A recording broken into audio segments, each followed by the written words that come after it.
कॉलेजची विद्यार्थिनी.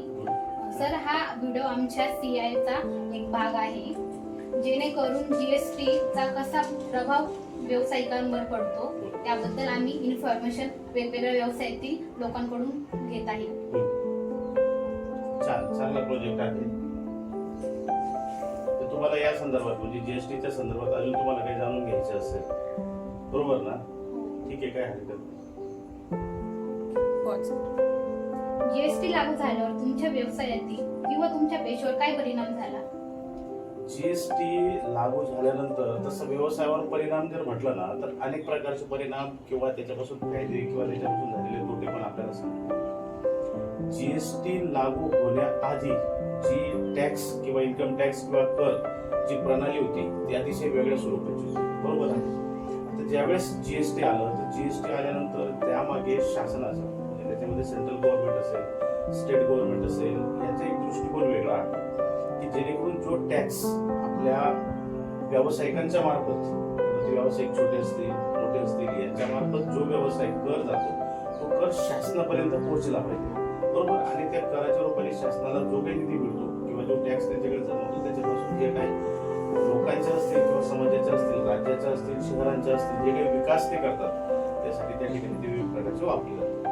आता GST लागू झाल्यानंतर त्याच्यात जर तोटे म्हणायला म्हटलं आपण तर GST हा प्रत्येक व्यवसायासाठी लागू होतो, परंतु काही जे छोटे मोठे लघु उद्योग आहेत की जे काही हातावरती छोटे मोठे व्यापारी आहेत अशा लोकांना GST लागू करणं ते थोडस म्हणजे कठीण गोष्ट आहे. कठीण गोष्ट म्हणण्यापेक्षा काय होतं की जो व्यक्तीचा व्यवसाय दिवसाला समजा 500 रुपये 1000 रुपये असेल 700 रुपये असेल तो व्यक्ती GST काय भरणार?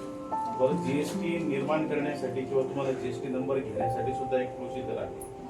ती प्रोसिजर म्हणजे अशी आहे की त्याप्रमाणे शासनाने ठरवून दिलेले जे काही नियम असतील, काही रूल्स असतील ते तुम्हाला फॉलो करावे लागतात. त्या संदर्भात तुम्हाला रजिस्ट्रेशन करा. रजिस्ट्रेशन केल्यानंतर त्याची योग्य काय असेल ती फी भरा.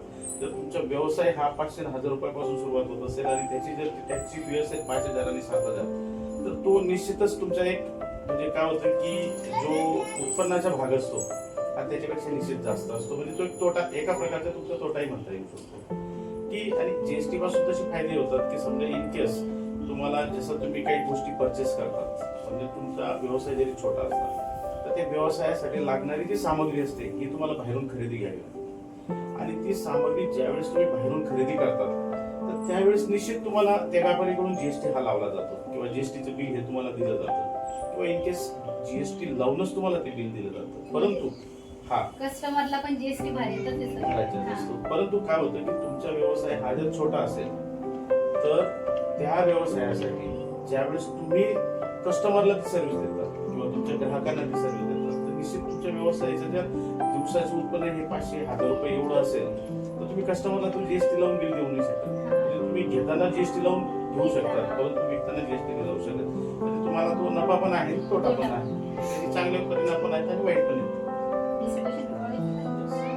GST रजिस्ट्रेशन किंवा अनुपालन करताना काही अडचणी आल्या का? हा, म्हणजे आता GSTचं अनुपालन म्हटल्यानंतर काय होतं की त्याचे जे काही रूल्स रेग्युलेशन आहेत ते शासनाने ठरवलेले आहेत. परंतु काय होतं की त्याची जी प्रोसेस आहे की समजा इन केस तुम्हाला GST रजिस्ट्रेशन घ्यायचं असेल तर त्याच्यासाठी जी काही प्रोसिजर आहे त्याच्यासाठी तुम्हाला डॉक्युमेंटेशन पूर्ण करावे लागतात. माझ्या माहितीप्रमाणे काय त्याच्यासाठी शॉर्ट ऍक्ट असतील, तुम्हाला उद्यम आधार असतील, अनेक प्रकारचे काही कागदपत्र आहेत त्याची जमाजमो करावी लागते. आणि एखादा सामान्य माणसाचा जर एखादा सामान्य व्यवसाय असेल तर त्याच्यासाठी ती निश्चित कठीण बाब आहे. त्यांना काही माहीतच नसेल GST तर त्यावेळेस ती अडचण निर्माण होते. दुसरा क्वेश्चन सर, लघु उद्योगासाठी GST समजणे व त्याचे पालन करणे सोपे आहे का? आता GST समजण्यासाठी काय होतं की बघा काय असतं की आपल्याकडे व्यवसाय हा शहरी आणि ग्रामीण भाग.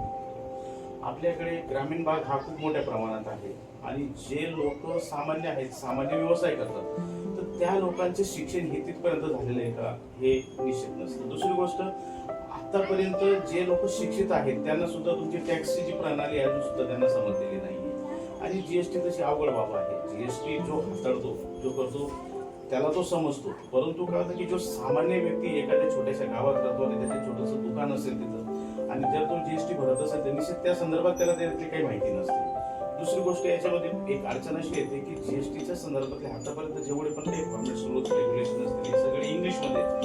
आता इंग्रजी ही सगळ्यांना समजते असं नाही, त्यामुळे त्याचं अनुपालन करताना निश्चितच त्रास होतो सामान्य व्यक्तीला. म्हणजे पेशावालेच लोक जास्त करून जीएसटी ज्याला माहिती येतो त्याचा फायदा घेऊ शकतो, परंतु ज्याचा सामान्य व्यवसाय छोटासा व्यवसाय असेल तर तो व्यक्ती ते नाही करू शकतो, त्यासाठी तो तोटाच आहे.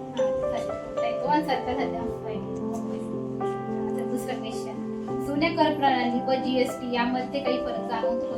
हा फरक आहे ना. जीएसटी आता काय झालंय की सध्या व्यवसाय करताना तुमच्या व्यवसायासाठी निश्चित हे जीएसटी रजिस्ट्रेशन तुम्हाला कंपल्सरी केलेलं आहे. त्यानंतर व्यवसायाची एक कालमर्यादा ठरवलेली आहे की तुम्हाला निश्चित तुमच्या उत्पन्नाची वाढ जोपर्यंत झाली असेल तर तिथून तुम्हाला जीएसटी ऍप्लिकेबल होतो, तुम्हाला तो कंपल्सरी घ्यावा लागतो. पण इन केस तुमचं उत्पन्न तिथपर्यंत नाहीये तुम्हाला जीएसटीची आवश्यकता नाही. जुनी कर प्रणाली पण बघा चांगली होती बरं काय, शासनाचे जे काही धोरण असतं ते चुकीचं नसतं, ती सुद्धा कर प्रणाली चांगली होती. परंतु शासनाच्या धोरणाप्रमाणे शासनाला असं वाटत होतं की प्रत्येक व्यक्तीपासून तो कर आला पाहिजे, प्रत्येक व्यक्तीने तो भरला पाहिजे. आता प्रत्येक व्यक्ती हा त्याच्या उत्पन्नाने तो कर भरतो, तो सगळे लोकांना त्यावेळेस भरणं शक्य नव्हतं किंवा सगळे लोक भरत नसतील कदाचित, त्यामुळे सुद्धा ती कर प्रणाली थोडीशी आता जीएसटी सगळ्यांना पे आता जीएसटी सगळ्यांना कंपल्सरी असल्यामुळे शासनाचा तेवढाच फायदा होतो ना, कारण की शासनाकडे तेवढा टॅक्स जमा होतो करच्या माध्यमातून. नेक्स्ट क्वेश्चन सर, जीएसटी भरताना तुम्ही स्वतः भरता की दुसऱ्यांची मदत घेता? हा तर जीएसटी साठी काय असतं बघा, त्यामध्ये जीएसटी भरताना आता बऱ्याच वेळेस जीएसटी हा आपल्याला स्वतःलाच भरावा लागतो, परंतु माध्यम वेगळं असतं. जसे काही आपल्याकडे सीए असतात ते प्रॅक्टिस करतात किंवा काही लोक टॅक्सची प्रॅक्टिस करतात, त्यांच्या मार्फतच आपल्याला तो भरावा लागतो.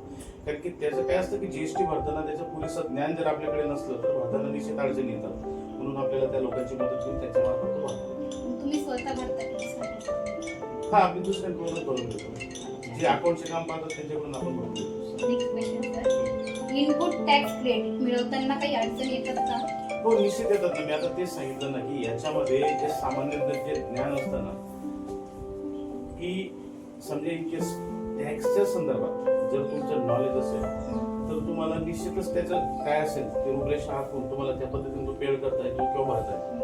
पण समजा इन केस जर त्याचं ज्ञानच नसेल तर निश्चितच तुम्हाला अडचण येणार आहेत भरताना. आणि आपल्याकडे मला वाटतं मोठ्या प्रमाणात ती समस्या आहे की अजून सुद्धा टॅक्स प्रणाली ती समजलेली नाहीये. आणि मला वाटतं आताच ह्या वर्षीपासून राज्य शासनाने आणि केंद्र शासनाने नवीन टॅक्स प्रणाली सुद्धा आणलेली आहे, बरोबर आहे. त्याच्यापासून टॅक्स मधून किती उत्पन्नापर्यंत किती उत्पन्नाला सूट मिळावी याचं सुद्धा एक रूपरेषा करून एक टेबल तयार करून दिलेला आहे. टेबल त्यांनी दिलं जरी असलं तरी सुद्धा अजून थोडा सर्व्हिस मध्ये लोकांचा अभ्यास झालेला नाही किती टॅक्स प्रणाली घ्यायचं स्वरूप. काही लोक तर टॅक्स भरतच नाही. आता असू शकतात कारण प्रत्येकाची अडचण असते, पण इन केस काय होतं की ज्यावेळेस सॅलरी होल्डर्स असतात तर यांच्याकडून इनडायरेक्ट कट केला जातो.